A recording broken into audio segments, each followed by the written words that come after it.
Oh, thank you, Stephanie. So great honor and pleasure to introduce our dear colleague, Bertrand.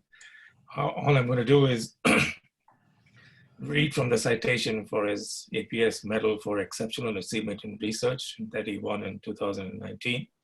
Excuse me. Bert HALPERIN is a giant in the field of theoretical condensed matter physics, including David Gross, chair of the Medal Selection Committee. His many contributions to the understanding of the dynamics of phase transitions, of low-dimensional quantum phenomena, of the quantum Hall effect, and his pioneering work on the role of topology in both classical and quantum systems have shaped condensed matter theory over the last 40 years, bringing it to bear on the understanding of many experiments. So without further ado, welcome, Bert. Okay, thank you very much, Subir. If a lot of students are listening, I hope the lesson they draw from this is that it pays to have good friends in high places who can say nice things about you.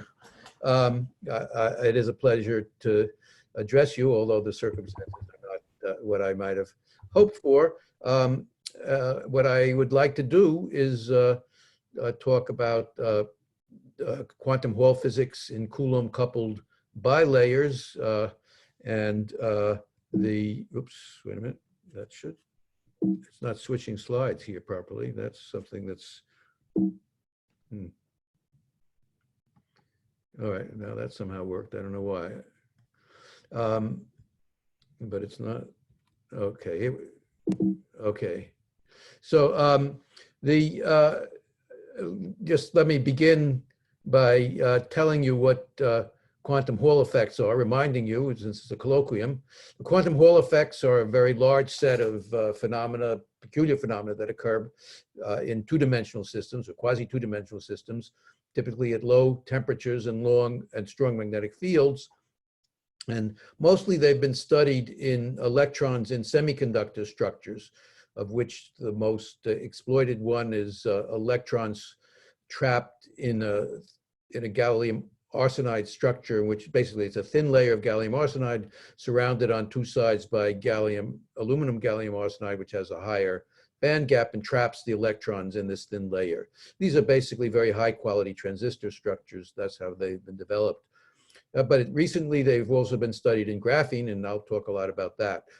And the quantum Hall effects includes actually a vast range of phenomena, including particularly the integer and fractional quantized Hall effects, which is what I'll be concerned with today. But there are other phenomena, something called, I like to call the unquantized quantum Hall effect. There are Wigner crystals of electrons that form, stripe formations, and many other things that can happen in this regime of strong magnetic fields in two-dimensional systems. Although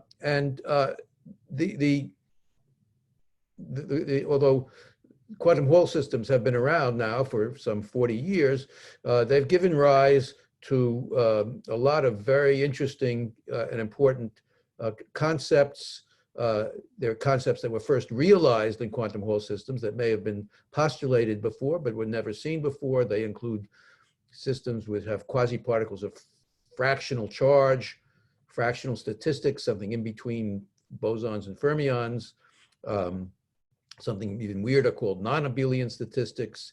And they've given rise, they were sort of the first example, one of the first examples of what we now call topologically protected quantum states of matter, which is a vast field of study these days. Ideas of emergent gauge fields, chiral edge states, and their mappings to conformal field theories. Things happen at the edges of quantum Hall systems or map onto quantum conformal field theory. So there's been a lot of ties to high energy theory as well.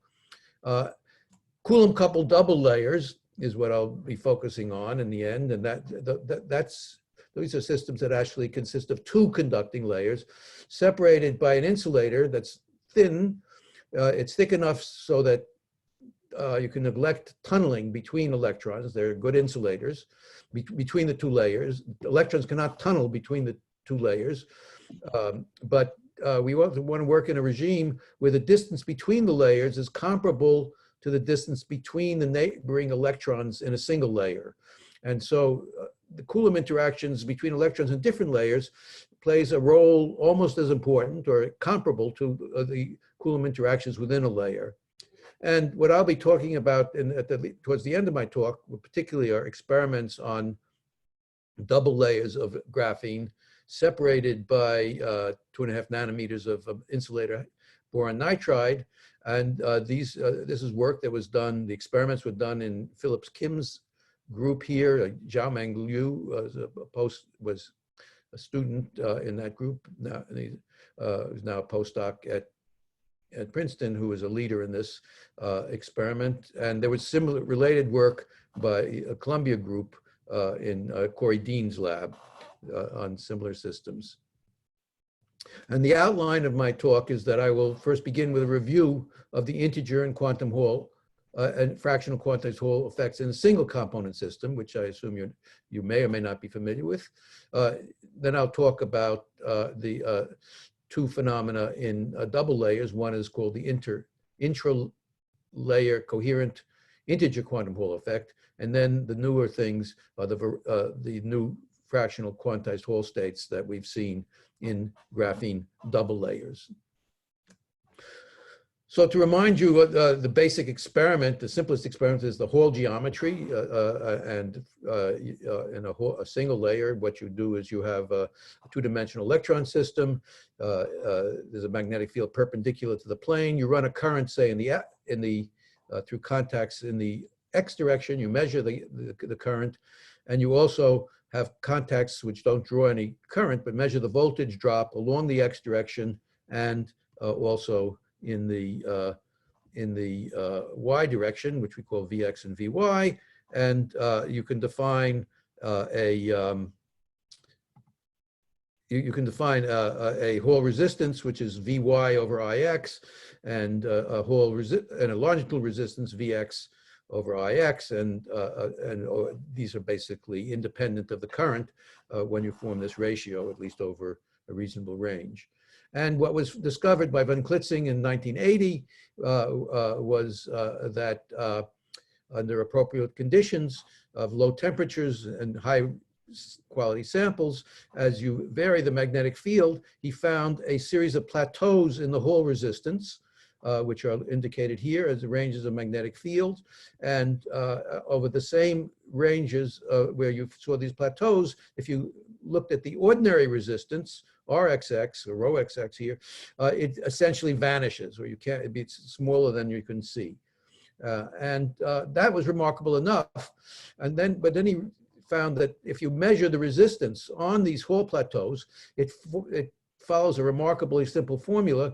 It's 1 over nu times h over e squared, where h is Planck's constant and e is the electric charge, and h over e squared is just 25,812.02 blah blah blah ohms, and nu is an integer.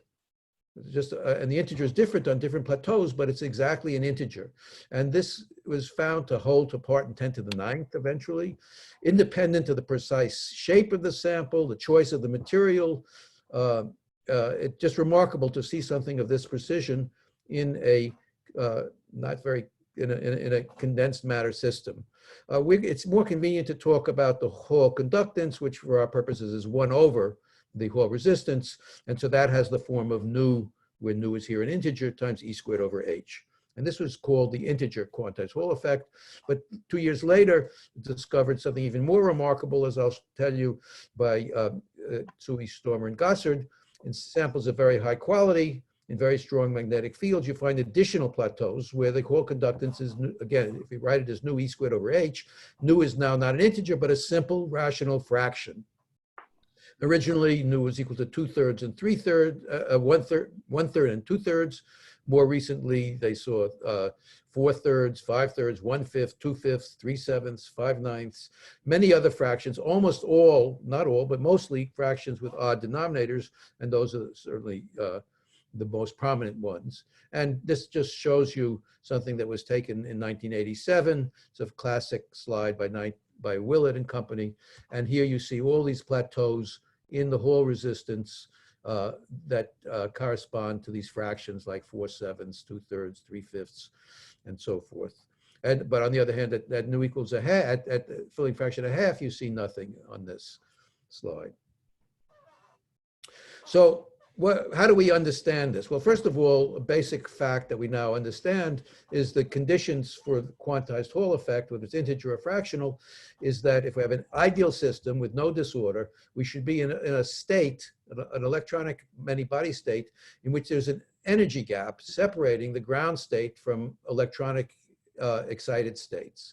Now, in a real system, you have impurities that can be localized electronic states due to impurities, and they're actually important for understanding what's going on too. But these can lie inside the energy gap of the system, but the localized states don't contribute to the transport properties, and so you can ignore them for that, and they're useful as acting as a reservoir for the electrons, which we'll see shortly. And in a finite system, there'll also be conducting states at the Fermi level, the sample edges, which also play a role in transport, but we're not going to need them for present discussion, so I'm going to ignore them. And the condition for an integer, well, more generally, if we have a two-dimensional electron system in a strong magnetic field, the most important parameter is this Landau level filling fraction, F, which is defined as the number of electrons divided by the number of magnetic flux quanta, or equivalently, that's the density of electrons divided by the magnetic field in units of the flux quantum, which is h over e.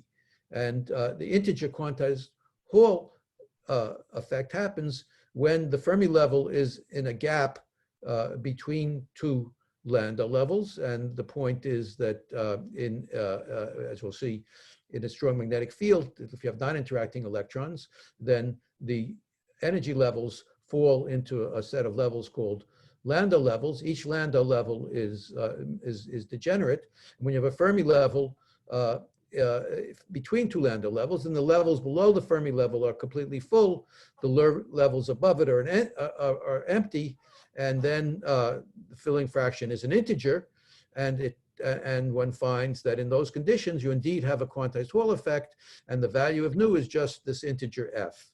And we can see that more illustrated here.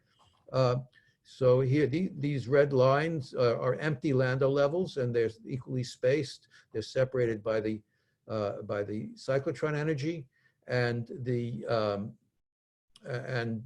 ones below the Fermi level are filled. Here we have 3 levels filled.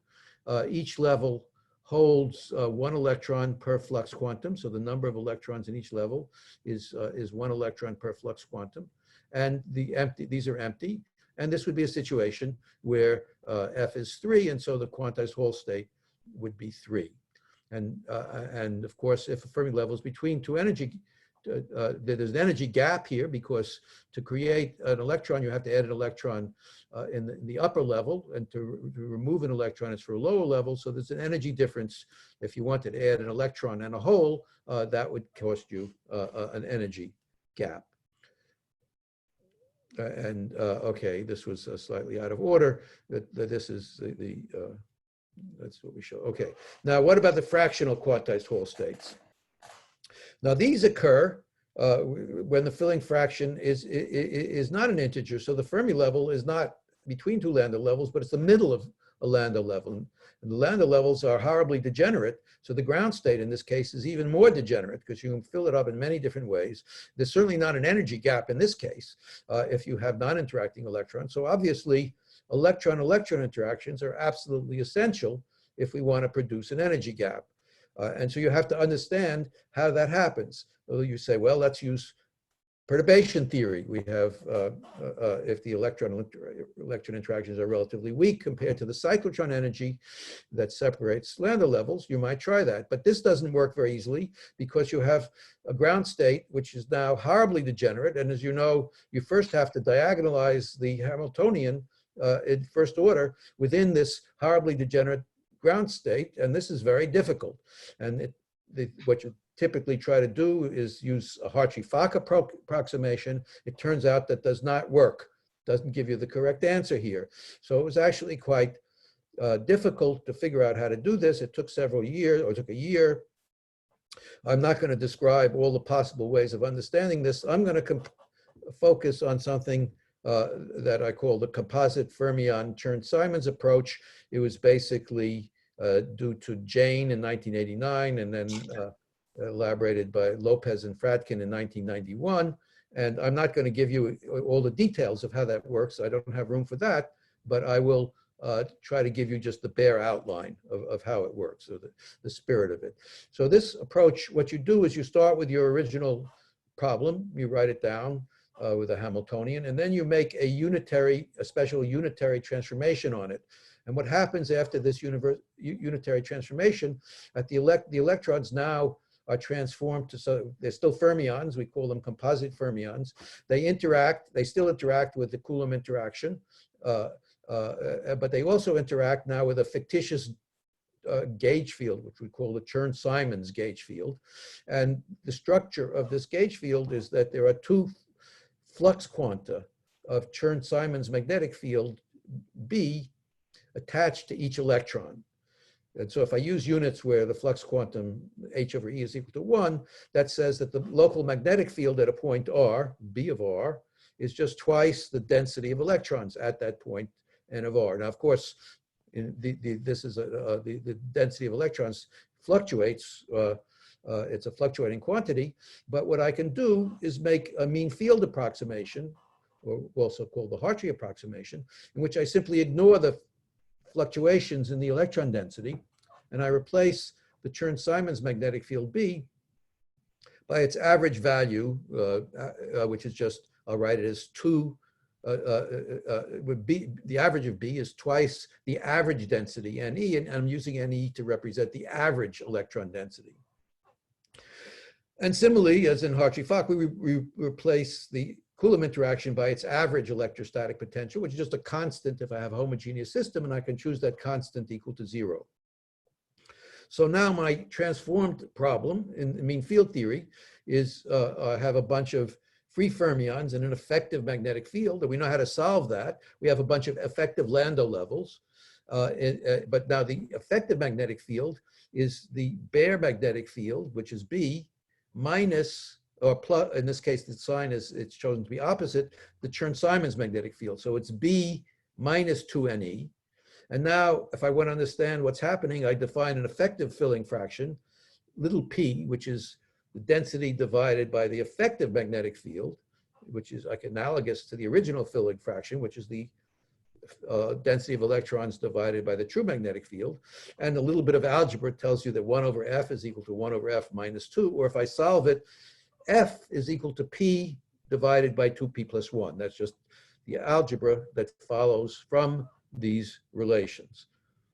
Okay, so now you can ask what happens. Suppose the effective filling fraction, p, is an integer. That means I have filled an integer number of, p can be the positive or negative. In either case, it depends on whether the effective magnetic field is parallel or anti-parallel to the true magnetic field. And the mean field ground state for composite fermions is then one in which I have p filled effective Landau levels. So there should be, at least in mean field theory, an energy gap, and that should be a stable quantized Hall state. Okay, so we have a stable quantized Hall state, but the true filling fraction is not p. It's related to p by f is equal to p over 2p plus 1. So you can see what you get here is a bunch of fractions with odd denominator. Not all possible fractions can be of this form, but many can be written. And the ones that are seen are in fact the ones that are most prominent experimentally, and these are known as the Jane fractions. Okay, let me stop here and ask if there are questions.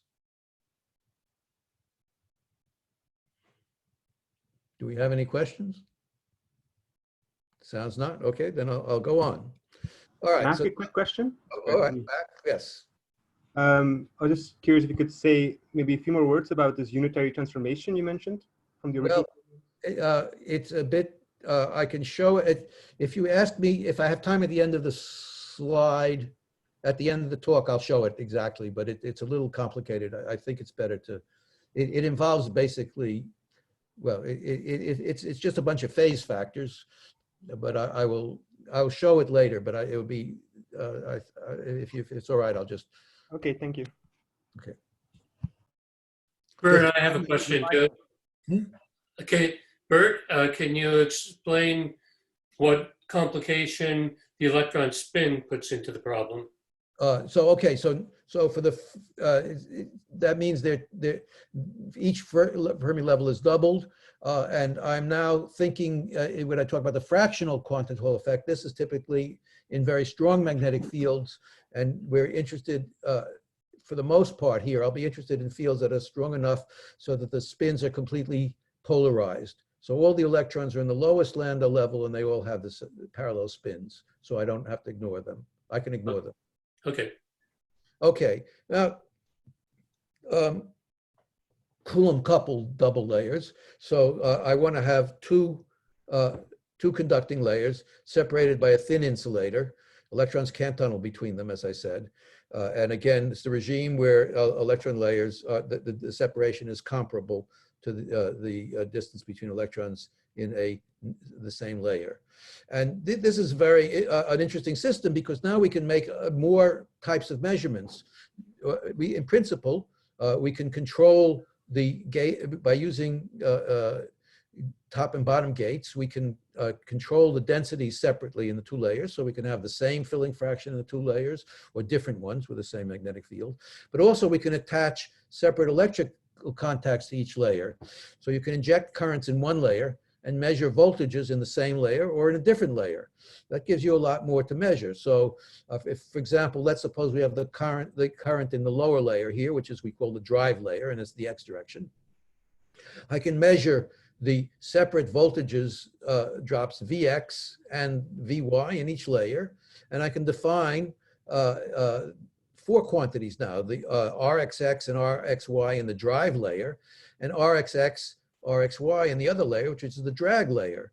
So I get four quantities out of this. That's for putting current in one layer. And I can do the same thing using currents in the other layer. Okay, so I get in principle 8 quantities, but it turns out that because of, there's a theorem due to Ansager, which tells us that the drag resistances are the same in no matter which layer you multiply. So there are only 6 of them, but the drive layer resistances can depend on which layer is being driven.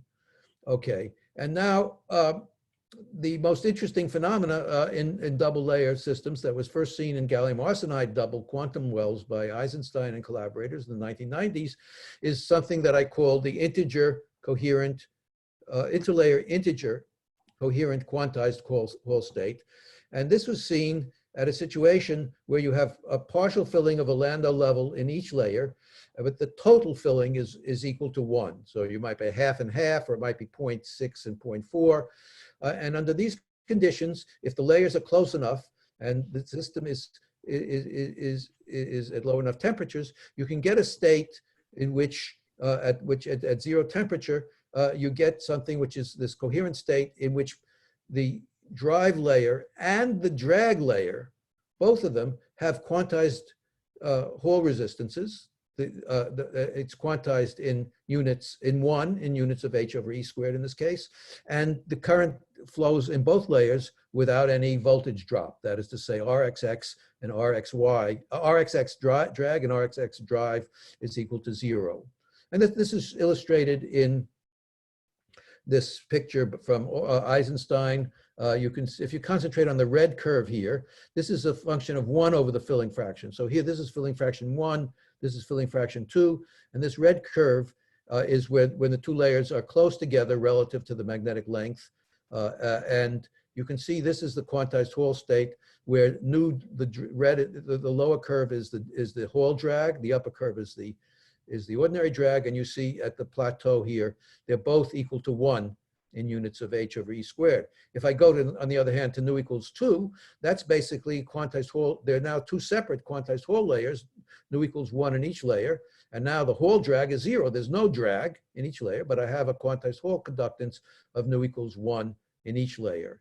And if I separate the layers by more than a certain critical amount, then this drops out, and basically I find I no longer have at nu equals 1, which is now fractional filling of each layer, I don't have a quantized Hall conductance at all.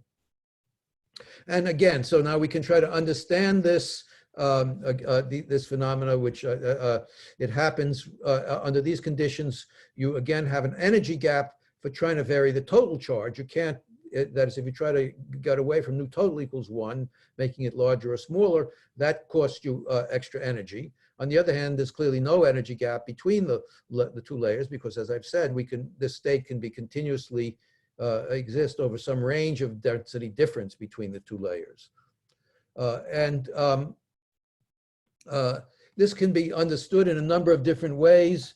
The way I just like to talk about it here is something we think about it as a Bose-Einstein condensation of excitons. Excitons are bound states of an electron in one layer and a hole in the other. And we can understand this, again, a bit heuristically. I can't go into all the details.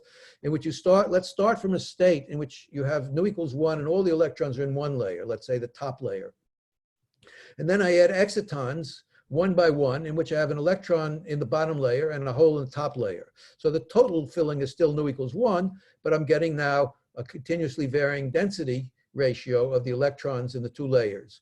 Now, if I ask what's going to be the ground state of these excitons, the excitons are bosons, and they can form a Bose condensate, and that's what happens under appropriate conditions. And the excitons are neutral, so they don't feel the magnetic field, and you have a Bose condensate. In the absence of magnetic field, they're just going to behave like a superfluid. So what you get is a superfluid of these excitons, and the excitons, of course, they don't couple because they're neutral. They wouldn't couple to a uniform electric field that's the same in the two layers. But if I put on an electric field that's different in the two layers, they'll couple to the difference between them.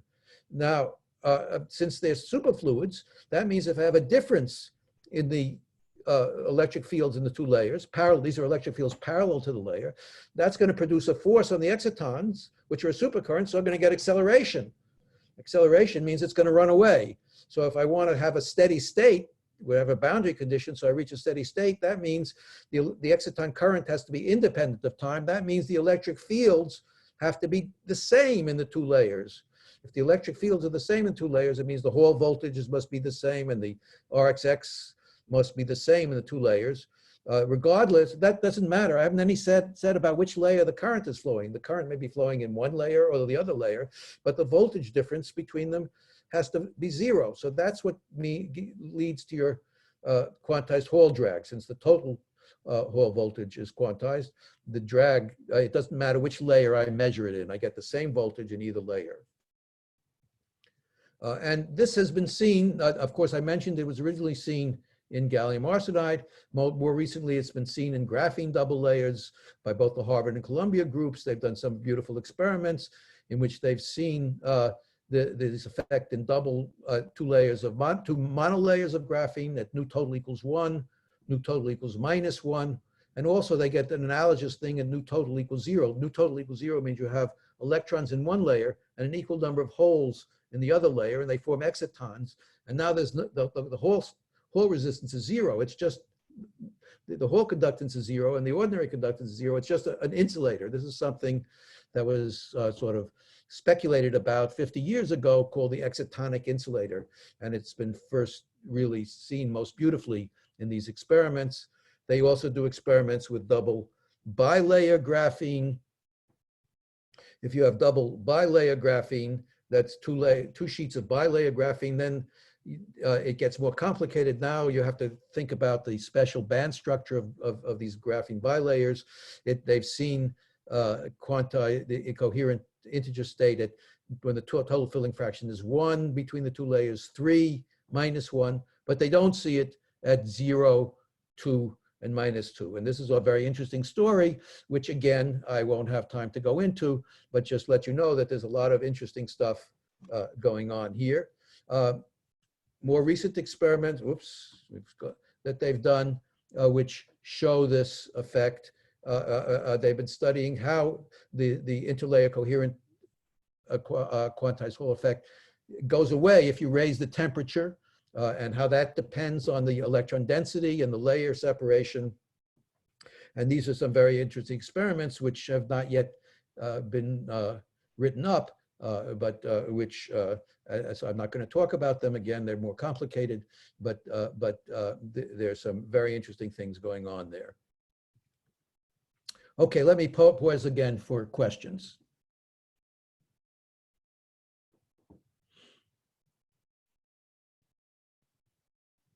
Why are the excitons sensitive to only in-plane electric fields? Say it again. Could you say it louder? Why are the excitons sensitive to only in-plane electric fields? Why not perpendicular electric fields? Oh, well, they're confined. Putting on a perpendicular magnetic field, it can polarize them a little bit, but it can't move them because the electrons are confined in a monolayer graphene, so they're really confined to a very small distance, and so are the holes. So the electric field in the perpendicular direction can't really do very much to them because they're in a big well. Of course, if you put a huge electric field, you could ionize them, but a moderate electric field can't do anything. So but a field in the plane could try to make the electrons move in the plane. Can these be affected by an in-plane magnetic field? Well, in principle, if they were tunneling between the layers, an in-plane electric field has an effect because it causes a phase shift when an electron tunnels from one layer to another. And in gallium arsenide double layers, you can go in a regime where there's a small, weak amount of tunneling between the layers, and the separation between the layers there is big enough so that a strong in-plane magnetic field can cause a significant amount of dephasing in the tunneling, and that has a drastic effect on the tunneling actually. In this superfluid state that we're talking about, when there's no magnetic field, you can also get something that looks like Josephson tunneling between the layers. But if you put a magnetic field on between the two layers, you can detune this and cause destruction of that Josephson effect. In principle, that could happen in graphene double layers too, but it's much more difficult because the layers are very close together. You'd have to have very large magnetic fields to do that. And the regime I'm talking about are experiments where there's no tunneling between the layers. If there's no tunneling between the layers, they're not sensitive to parallel magnetic field. At least, again, I'm assuming that all the electrons are spin polarized, and we're working under conditions. I'll be talking about conditions where the electrons are all in one valley for the ground, and electron polarized. The spins are polarized, so I can neglect those degrees of freedom. What happens to the drag RxY as when it goes from 0.5, 0.5 to 0.7, 0.3? I mean, at some point to 1, 0, it should decay. So okay, so experimentally, it works from something like 0.7, 0.3 up to 0.3, 0.7. And after that, you go into a different state. No one has seen this excitonic state for closer to nu equals 0 and nu equals 1. In principle, it might also exist, but it seems to be other states have lower energy and they take over. So example, you would get a quantized Hall state with nu equals third in one layer and nu equals 2/3 in the other layer, and that has a lower energy than the coherent state. More questions? Okay, then let me go on to fractional quantized Hall states in double layer systems. And here, these are the experiments I mentioned at the beginning by Liu et al. in Phillips' group.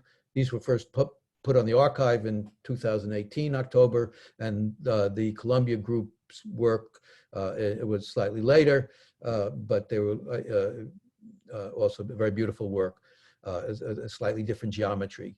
What we're now going to be talking about are true quantized states, so these are quantized states in which the filling fraction in each layer has been fixed instead of having a continuous variation between the layers.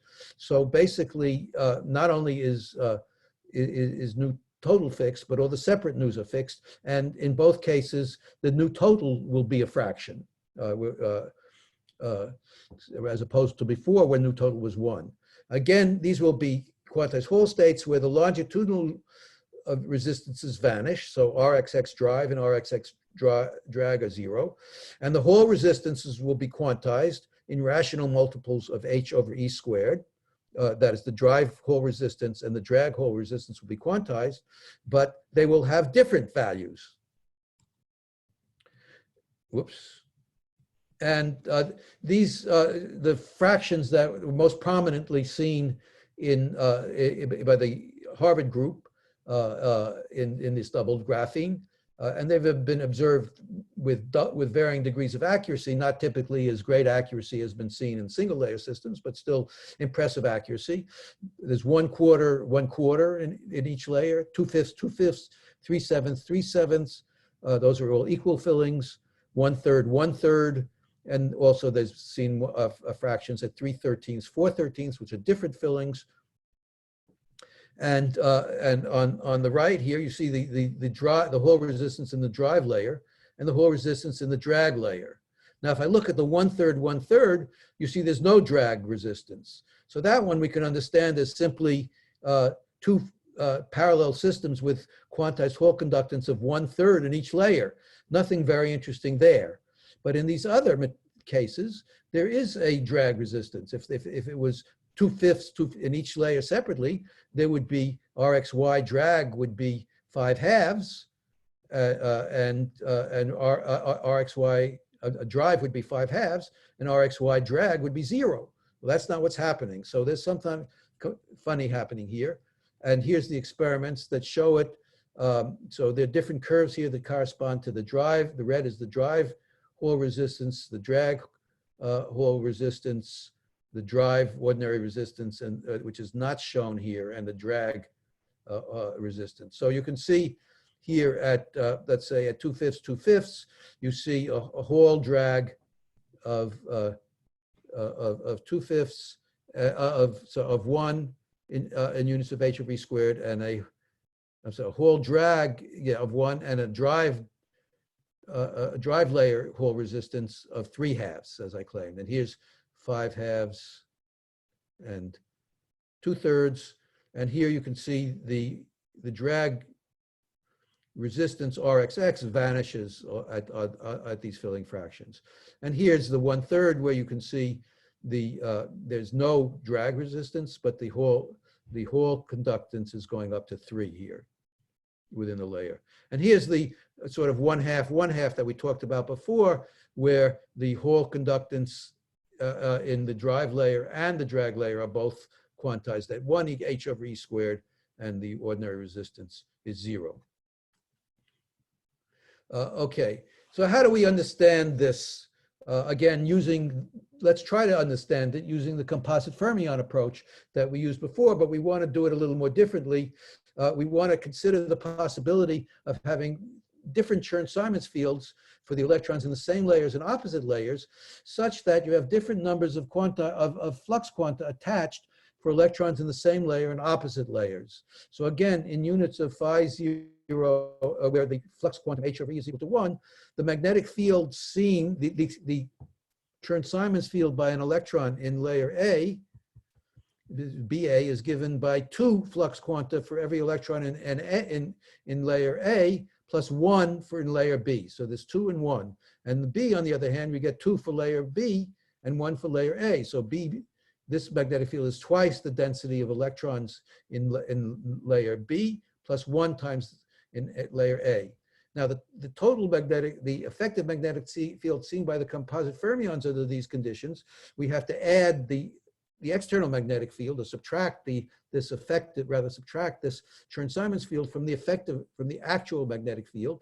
So layer A sees a magnetic field, an effective magnetic field, B minus little ba, and B in layer B, it'll be capital B minus little bb. Of course, if the densities are the same in the 2 layers, then these fields will be the same. Otherwise, they can be different. And again, like before, we define effective filling fractions for the electrons, for the effective filling fractions for the composite fermions in each layer. We form by taking the density of electrons in a given layer, Na, divided by the effective magnetic field seen by the composite fermions in that layer, which is given by this formula up here. And similarly for layer B, and we compare that to the true filling fraction, which is the density of electrons in layer A, divided by the true magnetic field B. And again, these equations will give me some relation between the PAs and the NAs. And it's kind of complicated if the filling fractions are different. But if if the filling fractions are the same in the two layers, then we get a relatively simple formula which says the filling fraction in layer A is equal to the filling fraction of level B is equal to this fake filling fraction PA divided by now 3 PA over plus 1, whereas before it was PA over 2P plus 1. So again, if the PAs are integers, that means that my composite fermions have an integer number of filled Landau levels. So in mean field theory, the Fermi level for each composite fermion, and there could be different composite fermions levels for the two different species, it's going to be an energy gap. So we expect we are going to have a stable state, which hopefully is a quantized Hall state, which now will have fractional filling fractions for the electrons in the two layers, which in this case would be PA over 3 PA plus 1. So does that work? Well, let's look at the 4 cases I showed you before. 1/4, 2/5, 3/13, 4/13. It works, but for 3/7, as we'll see, it doesn't. For 1/4, 1/4, that's when the filling fraction is 1 in each layer. This is now we get an even denominator fraction, 1/4, 1/4, where the drive is 3 in one layer and Hall conductance in the drive layer is 3 and the drag layer is 1. And 2/5, 2/5, we get 3/2. So I'm sorry, I should say that you could, once you've done this, the filling fraction comes out right, and you can also calculate the drag and drive conductances by methods which I will come to shortly. And they come out correct also. And similarly, for 3/13, 4/13, that corresponds to PA equals 1 and PB equals -2, and that gives me a Hall drag of 1 and the drive drag of 3 and 5/2, which is also what's seen. And by the way, I was going to say -2 means that we filled it to a point where the effective magnetic field seen by the composite fermions points in the opposite direction from the true magnetic field. That's why we're using the sign -2 here. Okay, and so I'll come back if I have time to how we do the calculation for calculating the resistances, but let me go on to what happens at 3/7 and 3/7, which doesn't work, because at 3/7, what happens is if we use this formula, it only works if PA equals PB equals -3/2, -3/2. So it's not an integer at all. So that means we would have the Fermi level right in the middle of each of these two quantized Hall states. Well, we know that for ordinary integer, one way you can get around this is if you get pairing between electrons in a given layer, composite fermions in a given layer. But that's not what we think is happening here. What we believe is happening, and has never been seen before, I should say none of this has been seen before, but the predictions have been there, that the predictions that you could see these fractions, such as the 2/5, 2/5, the theory behind it does date back to Jane and other people quite a few years ago, because it's just an extension of what's happening in the single layer case. But now what we think is happening in 3/7 is that we have these two half-filled Landau levels for the composite fermions, and what we want to do is take into account the interaction between the composite fermions in the two layers, and that what we're going to get here, what we find that we've gotten, maybe to our surprise, is that there are bound states being formed between composite fermion electrons in one layer and holes in another, forming composite fermion excitons between the electrons in one half-filled Landau level and the holes in another. And these composite excitons, they condense to form something like an integer quantized Hall state of them, similar to what we saw at nu total equals 1. So we're getting a Bose condensate of these composite fermion interaction excitons, but they are different from what we had before, because now these are interacting with gauge fields that correspond to because the gauge fields are different in the two layers, these composite fermion excitons interact with a gauge field. So they develop something like a Higgs mechanism, which means they have, instead of being massless, they develop an energy gap, and that stabilizes the state at exactly half filling of each of these two composite fermion levels, and it sort of locks the density difference to be precisely PA equals PB equals -3/2 at t equals 0, which corresponds by our algebra to the state at 3/7, 3/7. So that's what happens. And again, you can compute what the Hall conductance should be in the two layers and in the drive layer. And what you predict is that in this case, that the drive layer should have Hall conductance 2 plus 1/2 PA, which is 5/3, and the drag layer should have Hall conductance 1/2 PA to -1, which is 2/3. And that's exactly what's seen. And this is important because they agrees with the experiment. And if you use different models, such as you try to pair electrons in the same layer, you could try to get an energy gap by pairing something like superconductivity, in which you have electrons pairing in each layer separately, you would get totally different Hall conductances. And so the Hall conductance is absolutely crucial for deciding what is the ground state of this composite system. In addition to these this new state at 3/7, 3/7 and these somewhat old states, experimentally new but theoretically old states at these other fractions, we also see, or we meaning the experimentalists, see something I call semi-quantized states, which occur along certain line segments in the plane of filling fraction nu A and nu B, in which a linear combination is fixed, but they're not fixed total filling fraction. I'll show them in a moment.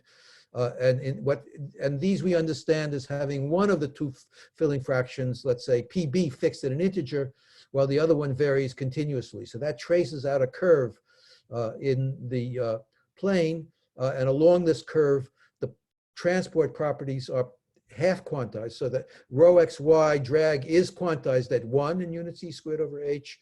Rho xy in the drive layer is quantized, in this case, at 2/PB to the -1. And that the drive layer is not quantized. So if I choose the right layer to run the current, I get a quantized resistance. And the other one, I find that the Hall resistance is not quantized, and also there's dissipation. So the rho xx is no longer 0.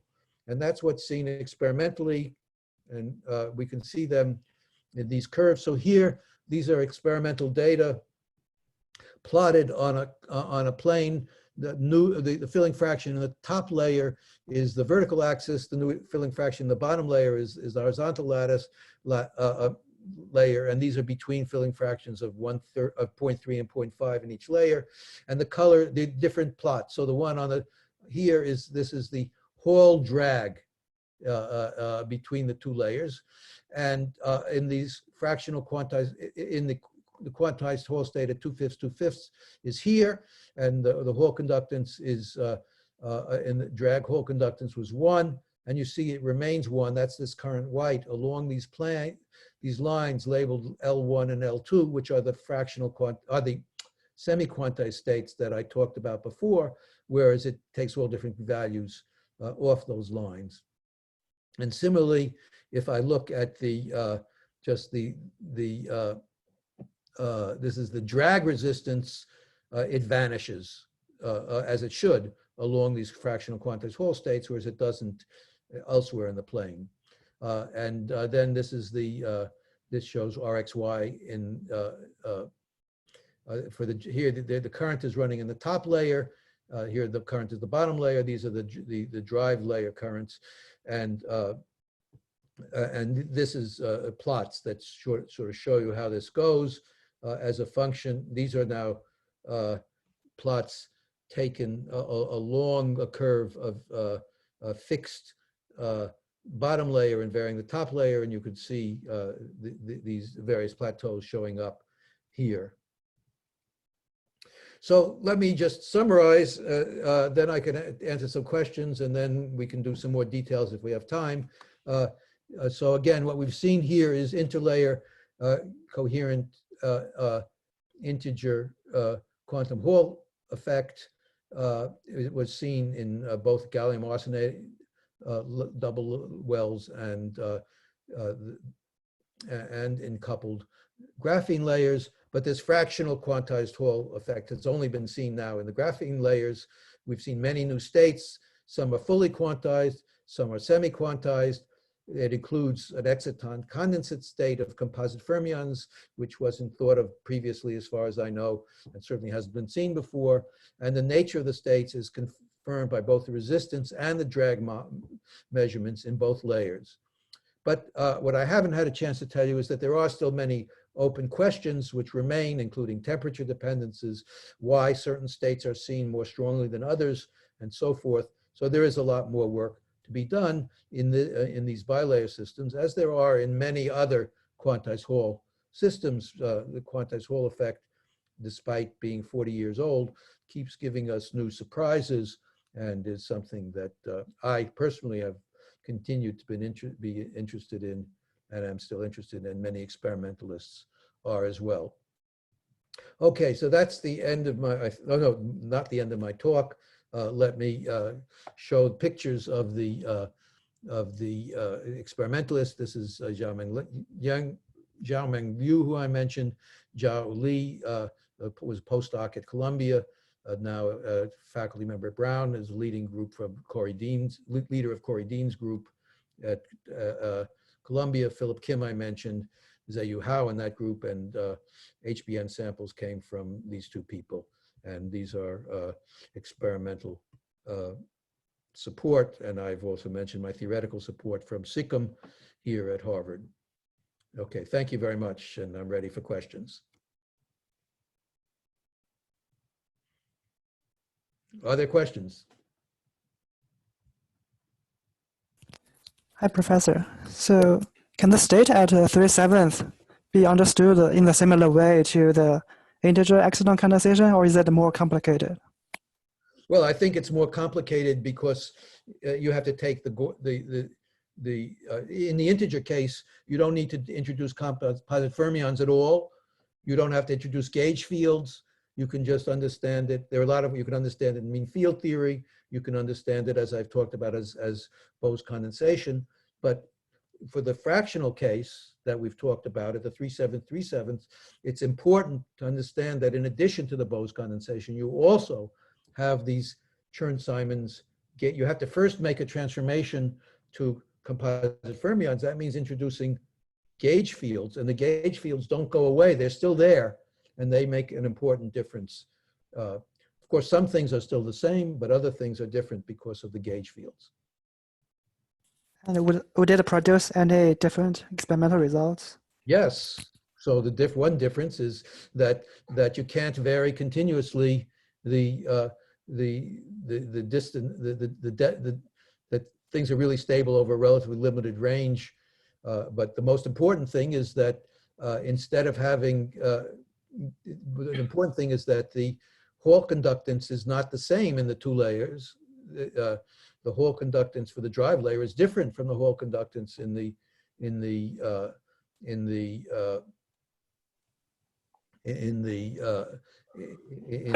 drag layer, and that is, I would say, due to the presence of the gauge theory of the gauge fields.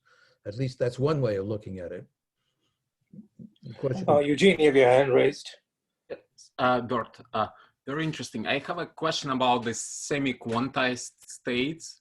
So this coupling, so if we now have a quantum Hall state, but it's coupled to a compressible system, does this coupling change the nature of the quantum Hall state in any obvious way, like the nature of transitions? Can we see this difference? Yes, there are differences. So, for example, you predict, as for an ordinary quantized Hall state, you predict that strictly speaking, there's no phase transition as you raise the temperature. Everything just goes away continuously. Whereas one predicts, and has been basically seen by Philip Kim's group, that in the integer case, you have something like a costless-Thales transition or a superconductor transition. Superconductivity exists at finite temperatures. So does this Bose condensate exist at finite temperatures. You would see it if you there's a zero, if you have a anti-symmetric currents running in the opposite directions in the two layers.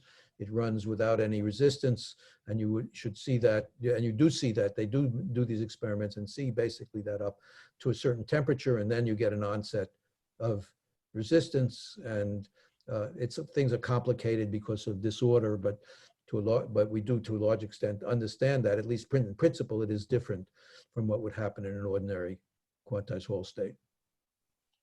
Yuval Ronen. Yeah. I wanted to ask, maybe I missed it. What is the, let's say, statistics of an exciton? Theoretically, what's expected from an exciton of a billion anion? Well, I would say that it's a Bose. So I'm not sure you can characterize it so simply. It's a Bose condensate, but it's they're excitons interacting with a gauge field. So a gauge field changes the statistics, but so I'm not sure. I'm not sure how to answer that question. The elementary excitations, if I start at 3/7, I get elementary excitations. Those are the things that you really can think about quantized Hall charges and statistics. And the elementary excitation has, if I remember it correctly, so it has total charge 1/7. So it's like 4/7 in one layer and 3/7 minus 3/7 in the other layer, total charge 4/7. And the statistics depends on whether you're moving two of the identical ones around each other or two different ones around each other, and you get different numbers. I don't remember what they are by heart. But there is no some kind of a degeneracy of the ground state because of the abelian nature? Or maybe I... No, the ground state is not degenerate. It's like a superconductor. It's because the ground state is, I think, not degenerate. Well, maybe on a torus, maybe there is. Okay, if it was on a torus, there would be a degeneracy, like there might be a 7-fold degeneracy or something like on a torus. But it's not continuously degenerate. There's no phase factor that can vary continuously because of the coupling to the gauge field. The phase factor is an artificial thing that you can't actually measure, and it's just a mathematical thing, and the value of the phase factor depends on a gauge condition. So there's no actual phase as far as I understand it. But again, we should talk about that in private. It's an interesting question to try to understand it deeper. There's Jonah Weissman. Hi, apologies for the kids in the background. I had a basic question trying to understand the interaction here. The thickness of the BN between the graphenes, I think, is of order the magnetic length or so. So how should one understand the interaction between quasi-particles and two layers? Is it Coulomb, or is it some modified form like vortex-vortex interaction of some sort? Well, I think it's, I don't know. That's a good question, and that's one of the questions that I think is not understood. How do we, it's even it's, I think, not even really well understood for the just ordinary gallium arsenide bilayers for the integer quantized Hall effect. What causes the binding of the electron in the hole in that case? Or there's an interaction which there is definitely an issue of what happens as you separate. We'd like to understand what happens as you separate the layers, for example. Do you get two separate, do you get a phase transition, or can you get a continuous transition to two separated states at nu equals a half, for example? And this does depend on what's the effective interaction between the composite fermions, and I don't think that's understood. Thank you. So if I have time, or if people are still interested, let me see if I can go to this. I was asked this question about what the unitary transformation is that I swept under the rug here. So this is written out in my own beautiful handwriting.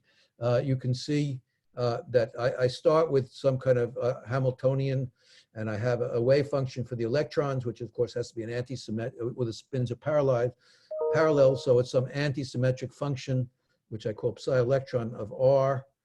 And I make a gauge transformation, as it were, or a singular gauge transformation, in which I multiply this wave function by a phase factor, which is the product over all electrons I minus j of zi minus zj over the absolute value of zi minus zj to some power phi tilde, where here phi tilde is 2 in the case that I'm interested in.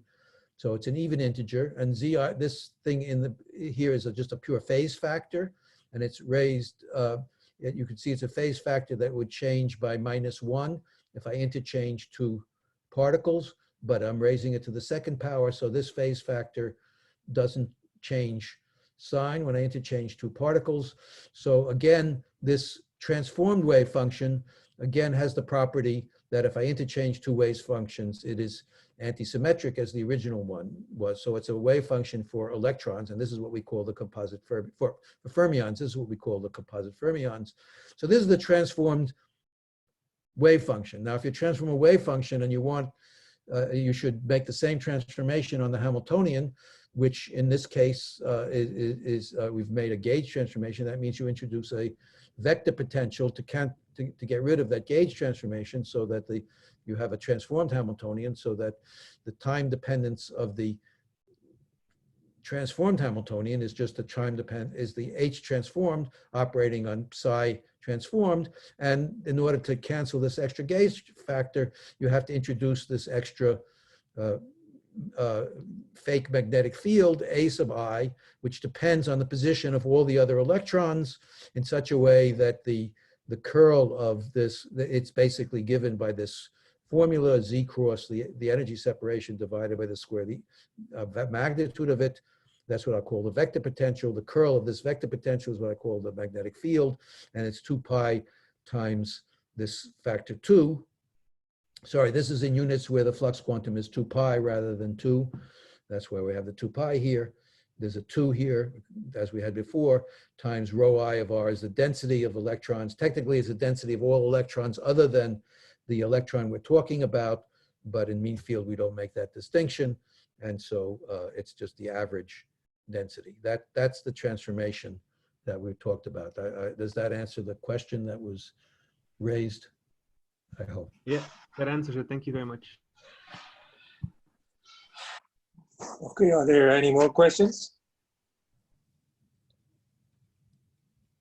All right, if not, I'll thank you, Bert. Yeah, you want to say something, Bert? Well, I could explain how we get for those who are interested, I'll explain how I calculate the transport properties, but let's excuse anyone who would like to, who is not interested in that detail, and let people go. Okay, so let's just thank Bert. You can applaud electronically. And let me also remind you that next week's colloquium will be by David Nelson. All right, so thank you very much, Bert. And now if you would like to exit the virtual meeting, please go ahead, but Bert has more to say to those who are interested. Go on, okay. Bert. I just have 2 slides or a few slides to show here. So the way you calculate transport properties, again, you're using a mean field type theory. It's probably better described as a random phase approximation, time-dependent mean field theory. It's called different ways. It's a self-consistent approximation in which you treat the, this is for not for the 3/7 state, but for, say, let's talk about the 2/5 state, for example. So you want to think about it as we've made this transformation, and we want to look at what happens if I put an electric field on or put a current through, and that means that the composite fermions in each layer see some kind of electric field, effective electric field, which is the combination of the true electric field and the Chern-Simons electric field, which is the analogous of the Chern-Simons magnetic field, and that has to be added to the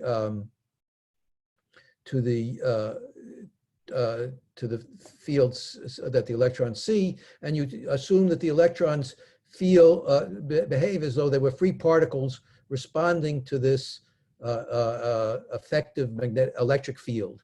And they also see an effective magnetic field, of course.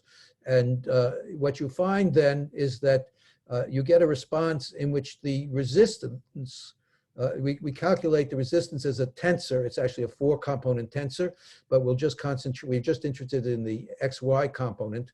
The XX components are 0 in this. So there's a tensor which has particles in the same layer or different layers, and this Hall conductance is a tensor then, I should say a matrix in these quantities. It's the sum of two parts. One is the resistance of the composite fermions, which we treat just as being non-interacting particles, but responding to this self-consistent field that includes the Chern-Simons field, and that leads to a Chern-Simons contribution, which has the structure of 2 on the diagonals and 1 on the off diagonal. It basically says that just as there's for each particle, there's a Chern-Simons magnetic field that's 2 seen by a particle in the same layer and 1 in a different layer. If you have a current flowing in one layer, it produces a Chern-Simons electric field of 2 in the same layer. It's in the direction perpendicular, but it's in the same layer, and 1 in the opposite layer. So that's where this Chern-Simons field comes from, and there's no dissipation, so there's no diagonal part, no rho XX part. And the Chern-Simons, then the composite fermion piece, if they're 2 independent layers, as we've assumed at nu equals 2/5, then there's no off-diagonal piece. There's just a diagonal piece in the layer index, and that's given by just the Hall conductance of each layer, the effective Hall conductance of each layer, which is just 1 over PA and 1 over PB. That's what the Hall resistance, would be.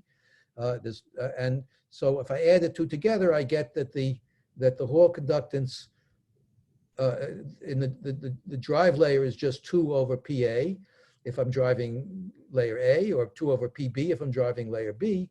But if that's when I add these 2 to the 2. But for the off diagonal one, I just have the 1. There's no off diagonal element here, and so I get just rho xy drag equals 1. So that gives me, for example, when PA equals PB equals -2, I get 3/2 and 1, just exactly as I see experimentally. So that's what happens when there's no coupling between the composite fermions in the 2 layers. But now, whoops. But now, wait a minute, we've got to. Okay, so now the question is, I'm sorry, I guess I don't have the right slide. Oh yeah, here we go. So at 3/7, everything is the same for the Chern-Simons term, but now the electrons and the holes are linked in the composite fermions, so they look like the composite fermion rho xy is the same as it would have been as if they were in a coherent state, a coherent integer state. And then, as we've seen, it doesn't matter which layer I put the current on, I get a Hall conductance of 1 in either layer, and that means that this matrix is 1, 1, 1, 1, if indeed I have just a half-filled Landau level. Well, here I have 1.5 filled Landau levels, so the same argument leads to 1 over the filling fraction. It's 1 over 2 PA. So it's basically 2/3 times 1, 1, 1, 1, and I add that to the drive layer, and I get the 5/3 and the 1/3 and the 2/3. So that's the way it works. It went by maybe a little quickly, but that's the way you compute the transport properties by using a mean field theory in which you add the Chern-Simons field to the regular field, and you treat the composite fermions either as non-interacting or as non-interacting except for this binding into composite fermions in the half-filled layer, half-filled Landau level. Okay, any further questions?